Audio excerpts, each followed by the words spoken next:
Isang magandang araw po sa inyo lahat mga kababayan ka-Pokemon. PokeJess, ang PokeRev ng Pilipinas.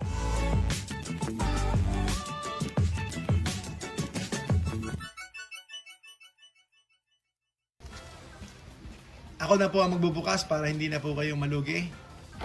Okay, poster collection kasi nahulog siya ng 2 beses. Bubuksan ko na lang siya. Tawag ng mga audience natin dito, hulog buff. So, tignan natin. Nahulog siya, kaya baka may magic. Nagpapapansin siya eh. Nagparamdam. Parang may ano. Mayroong spiritong kumakatok. Ayan, 3 packs tayo. 3 packs. At saka meron tayong promo rito. Kung gusto nyo, bilhin nyo na po ito.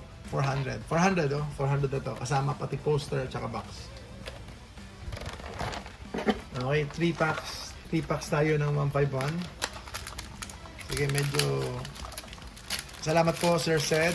Salamat po. Ito naman, napunit naman. Tignan natin ito.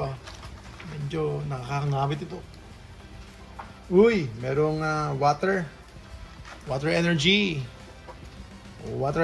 tubig, Electabuzz, Rhyhorn, Tangela, Koffing.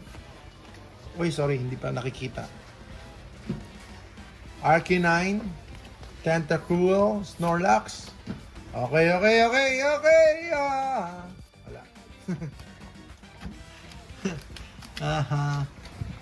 Next pack, second pack. Let's go! Uy! Tampered kaya to? Hindi tampered yan. Huwag tayo masyadong paranoid. Nangyayari po yun pag wala natin nakuha. Ako paranoid din. Normal lang yun. Pero syempre, meron din talaga. Depende sa pagbibilihan po ninyo o pinanggalingan po ng Dome Fossil ng packs.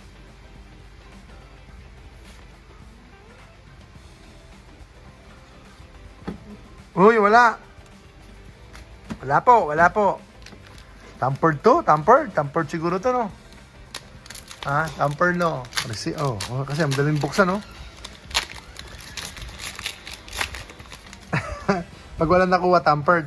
Pag kami nakuha, kapalaran.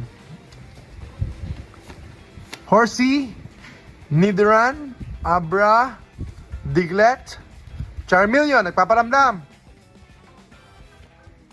Parasect, Giovanni's Charisma, Bulbasaur,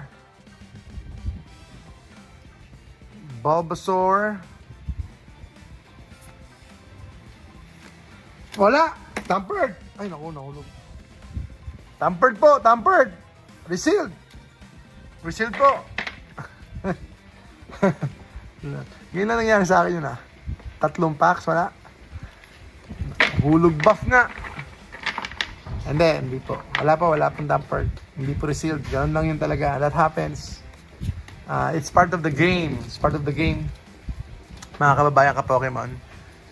Ayan. Jess na trading po.